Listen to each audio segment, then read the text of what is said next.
Ebusian for my mouth, Aquaba, Ebra, Ghana, 7 TVGH, Mesra, like, comment, subscribe, turning on notification also, so that anytime you post a video, bit say we are Usambekebi. Ebusian for yen can no creature. Minim the kind of a draw NDC for aye. I said Ghana for. Senya man ko yimpoa. Asa mu hu ana asa mu person muka. The reason I'm saying this is Abra Ghana bought first match. And I me catch him and say, Auntie Randy Abbey no. What does it take Ghanaians for? Because Randy Abbey is CEO of Cocoa Board. Cocoa farmers.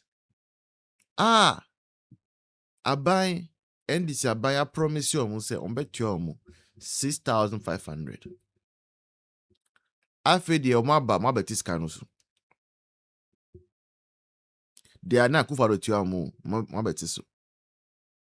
Okay, no problem. What is kanusu no? Muntia farmers ne. Enunso ediasembai.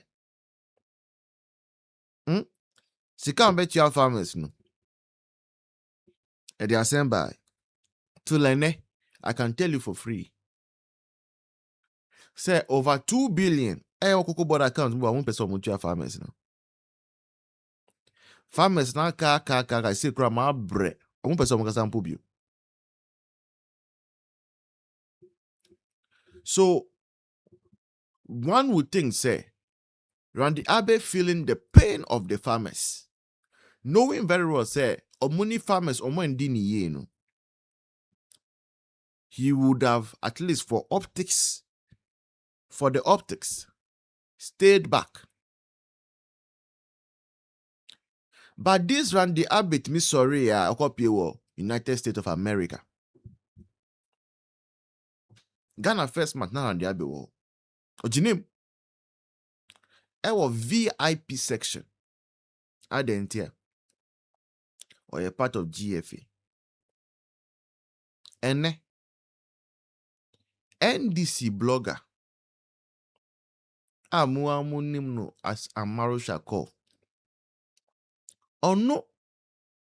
And I sorry tia Randy Abbey. Say, Papa, why you be a ye?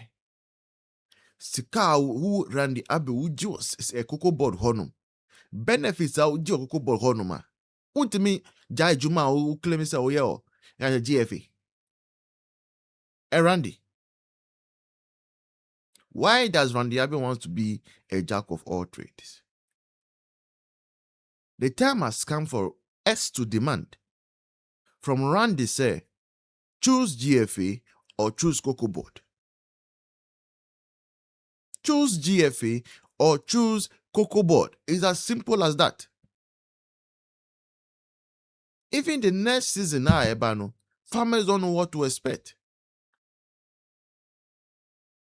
Farmers don't know. We are hearing rumors say government might decrease the price of a bag of cocoa further. That's the rumor we are hearing. Whether it's true or not, I don't know. And Randy Abbey, at least, show some empathy towards the poor farmer. Show some empathy towards the ordinary Ghanaian, as people like to call us. And stop chasing two things at the same time. Now, say Randy Abbey, MPC on free GFA. Any President John Dramani Mahama, take him from the CEO position, maybe give him just a board appointment somewhere. Suppose Mr. Aboa don't want Boketo Kreku. The Keto Kreku here from the tr0uble na oye. Randy Abbey me anka no kwankyerɛ wo. Unim sɛ wo Cocoa Board si wa tena Cocoa Board wo. Unim sɛ obeye sponsor jai Cocoa Board mo bi me emefa. Unipa ba ko no meje Ghana taxpayers money fa adwuma mienu to won so. Asamo jai Ghana ye ni dawo so. Se football no pese Ghana bo akevede bo. Ghana Blasters se film. but unya video we ahye ma menka se menkyerɛ mo sports minister honorable Kofi Adams ono so wasa papa although ye bo Jordan wasa players man nya de but sports minister so wasa esa president mama oyinadi onya de Kofi Adams onya de ono so kan wo bi na yensu afrim no enye players na nko a ye won crofobia a me hu so mo titim ni mo kan wo bi as sports minister oba odo ho aba bebo keto kreku sports minister ye ko world cup yi committee nko sports minister we tie nya asem ketwa committee aye hwe visa nsemu committee aye say committee aye say waste of taxpayers money now there honorable Kofi Adams blana beka che say to take it man crofobia and how the crofobia ko world cup ye ko ye who Ghana fans bia ho Ghana fans or more twa mu take it muntwa take it ma obia o de blaba ya kontafo bi che Ghana fo wasa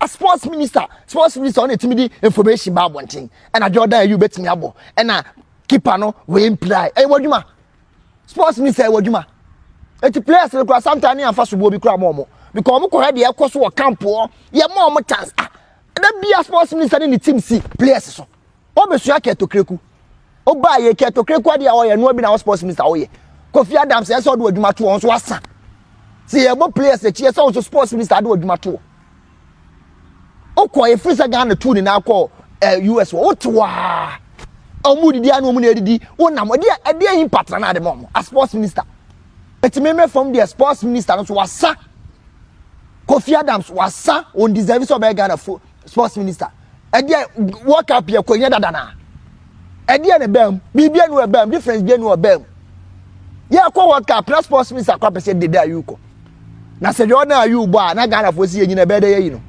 mumma coach amane nya na dwuma mumma o sports minister o ko ebuja se ka budget amode kokoro ntimanka meme fam de sports minister no so se ye bonachi Kofi Adams esa president John Mahama yi odi onya de what cup ye ko hwe yi mo amo nkrofo anam do mkogugu wo ya hu Ghana ni bia otimi ko world cup ni bi eti emma meka nche ye se ade ya mu di Ghana sika to ticket man nkrofo bi nya no kole sa asam no ye mpese ye beti bi ya be ko world cup fans amoje ye hu ye na ma meka bi meko na me ye player sports minister da bia wo si camp and I players can ebe anokura ka obi omu hu de we sport omu ye because team no Ghana team no ye ko tournament obi episode ye obi episode di wo ye ko team na etu bo se delegation be blue frig efrig aban mu no makogwo o fa so wo mo so na da bia omu nam players so omu ma players na time mpo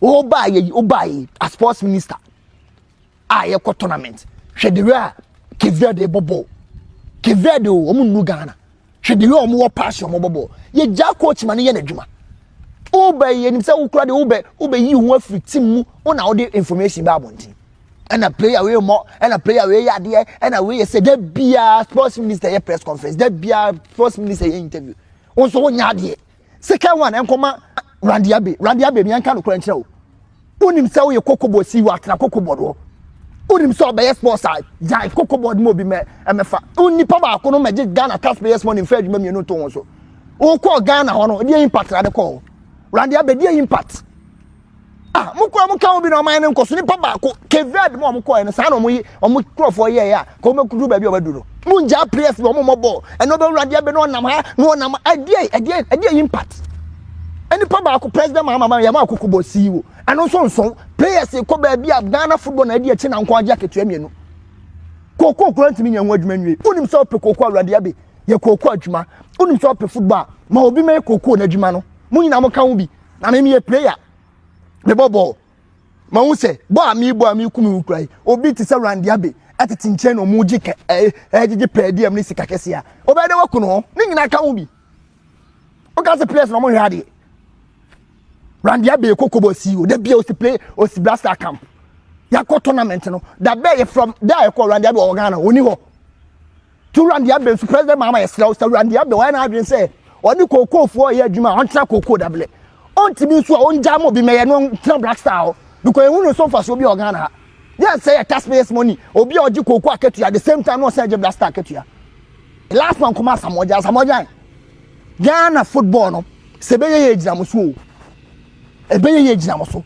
sama anfa mo ne nsi form an GGF adwuma na anye pre-GF president asamojan GF president preneji because TV so atena ne da bia wo bema wo be kye wadwene moa gye adwuma no mo na mbetima ma boys na bobo asamojan Ghana ye ni dawo so se football no pese Ghana bo akevede ebo hwe bo akevede ebo pressure no mo so no influence ye nkyere de obi nye ye ja coach no ye na adwuma eno bi na ye se mo gi position no asamojan betima ye sports minister wo ye Kofi Adams ye wo betima ye times 10 na wonim bo nim chain no Kofi Adams dia no de ba Ghana football onye hu Kofi Adams kwa de no mo sports minister wasa simple ya asamojan wo betima ye sports minister President John Mama Asamoja mo na mo pe position papa mo sa Ghana team no de da bia be kwa ba na nkrofo bia de wo pete Randy Abbey o be ba fie na fu be bomma sports minister tournament yi na fu be bomma na players me player e bia be ma $100,000 $100,000 no so panyi bi ba be 50%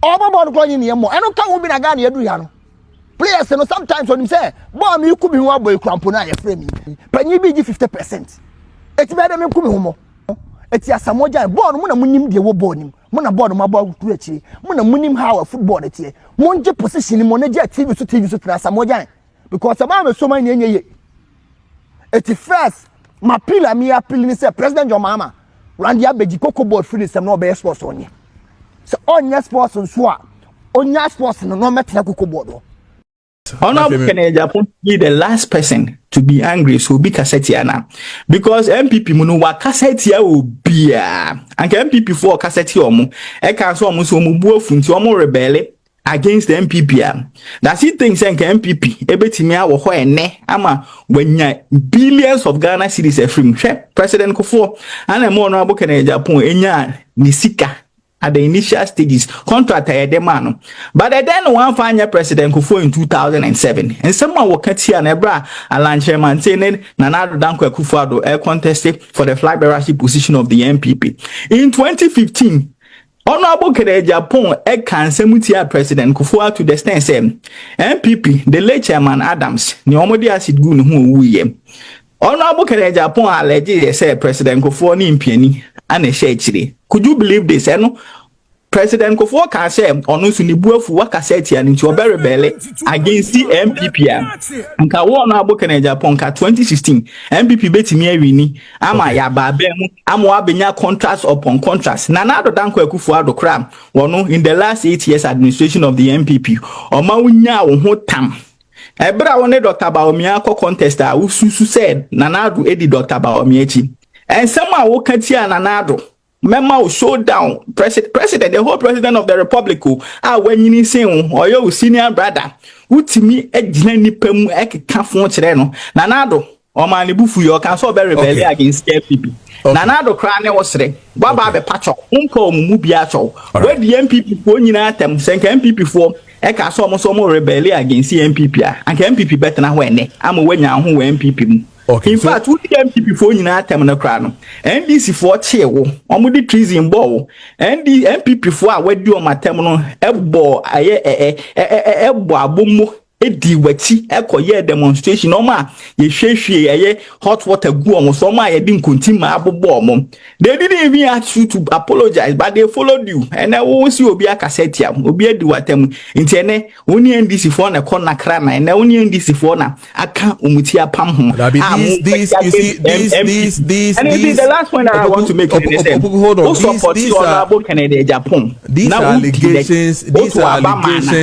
these allegations you making now also wasam no kra no o sign ya manai bibie where you also allege say on the NDC for any allegation and so swear no that when you also equally do not have any allegation on one kasa if he is saying say he is better, people are telling him that he is better, not just any other person, any other microphobia keke sebe or party no na ekache ne say oh you better. He has mentioned names. He is telling you say when these people were dealing with him, none of the same disciplinary people you're talking about, none of the party was talking about it to be a quiet. Issues of Atachia, issues of Abronye, issues of Chairman's, issues of Coca. Sama Coca, Ekafan Hunina. None of these things was the disciplinary committee dealing with it. Now, bear in mind, when Alan Chematin also left, he told us the same reasons, that he is leaving because the party in itself, leadership, discipline is not working. Now you have another campaign in the party also telling you the same thing, and here we are rather dealing with the individual and making it look like he pissing in is a problem, and that Obekwa Onko and I said the party should discipline him. Yeah, Kojo, almost within Omuina MPP and personal property, and a any fear kunya, and I say, a dear. Ni nanan mudijan but enya party no suntia sabi enya party no suntia na ken bemo anka sabi so ko munya no indi na temsa anamwa me ba say wo abusuam na say abusuani bi eya ade tia wa wonka say abusuani asumasi ana obenti aya ade tia minti me de mabufuo nyina akwa abusuane so na ade e bebu abusuano ma ya masa ade na asai sabi me am ya akola kra me nka sa asem wi me a politics me be mu just 15 years ni me ntu sa na mon wi say obi aye made enti me gina so de asay MPP party ni na me gina so de attack MPP ni nyina omo party na yo madwapade ana you see internal elections ye mafia nkrofo da ono kene Japan nkrofo wa mafia omo ko for position na wa ye niema atiom see ka adaje bebo ye hase and you see obi a oye politician na ope party ni kan ko bia nim say so obi ye bibi tia me o party ni mu a me mfa mabufu nko party ni nyina so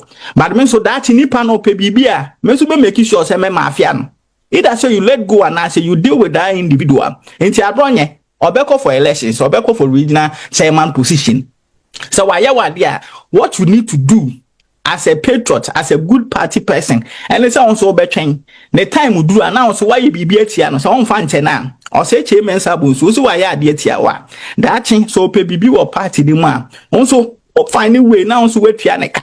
That is how our responsible party people are forgiveness. But you don't say asumensi or bentia cassette yame.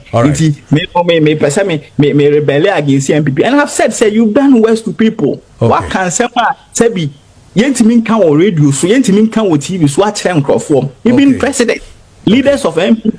I'm on your man catch your move who want bambe patcho. But it also be a cassette yaw. But me chat one and say the same people for petition they should attempt to wait with all the seriousness it deserves. Okay. And honorable Japan must be some almost sacking outrightly because on one casa audio now boy no wakasa nya de obedina campaign platform so any aye campaign yen finish sabi wa jimianya de obedi echi ono ankasa wa yi ne hu afiri mu de da people should have the courage to sack him when omo can say and am go into elections mu hia obi a hwe o de one negative one eka 100 hu a wunya 101 ubenya 99. All right. And it said, nipa bi wo within you, na se nsem kaye ne niema o ye negative. Na ebetwe wasan you take the person out. They should take him out. Okay. And obi ofin say MPP will not come to power in 2020. The person must be joking. Okay. Because even people who followed on Aboa in Japan, campaign man, who say, "Oh yeah, Jidimboni," and they are criticizing him. Some of them have expressed disappointment in him. Or Facebook, any other social media platforms. So if say anybody thinks or no, a Unity party, MPP better position there, then the person is joking. Mate.